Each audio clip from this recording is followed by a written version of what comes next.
তো নমস্কার সবাইকে। আজকে যারা হলুদ এবং সাদা পাঞ্জাবি ছাড়া অন্যান্য কালারের পাঞ্জাবি পরে সবাই বেরোচ্ছে সরস্বতী পুজোর দিনে কারোর সাথে, মানে কার সাথে সেটা পরে আপনারাই জানেন। আমি তো বাড়িতে আছি, আমি বাড়িতে পুজো পুজো করছি, তো আমি সব জানি না।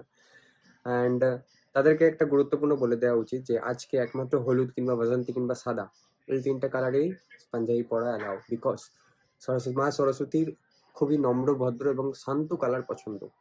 যারা লাল কালার, কালো কালার তো সব থেকে, বিশেষ করে সব থেকে খারাপ জিনিস, খারাপ কালার পাঞ্জাবি পরার জন্য এবং শাড়ি পরার জন্য। তো বাকি যারা যেসব পড়ছো তাদের জন্য আরেকটা জিনিস বলে রাখি, আরেকটা আমাদের ভুল ধারণা আছে পড়াশোনার বিষয়ে, যে আজকে নাকি পড়াশোনা করা উচিত নয়, কিন্তু এটা ভুল ধারণা আমাদের।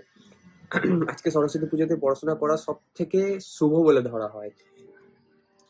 মানে যে সময়টা পুষ্পাঞ্জলি হয় সেই সময়টা না, বাকি সময়ে যদি পুষ্পাঞ্জলি করা হয় তাহলে আজকে নতুন কিছু টপিক শুরু করা বা রিভাইজ করা বা প্র্যাকটিস করা, এগুলো করা আজকে সব থেকে শুভ, মানে করার জন্য আজকে সব থেকে শুভ দিন বলে মানা হয়। বিকজ মা সরস্বতীর আরাধনা, মা সরস্বতীর দিনকে যদি মা সরস্বতীকে আরাধনা না করা হয় তাহলে সেটা কিরকম নিয়ম হয়।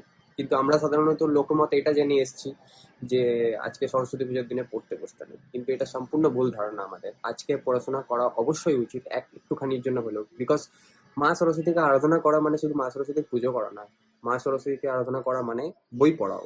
তো আজকে সবাই পড়তে বসে অ্যাটলিস্ট একটুখানি হলেও, বিকজ এটা খুবই শুভ বলে মানা হয়। আর যদি আমার কথা বিশ্বাস না হয় তাহলে গুগল করে দেখতে পারো তথ্যগুলো মিথ্যে কি সত্যি। তো গাইস, টাটা, হ্যাপি সরস্বতী পূজা।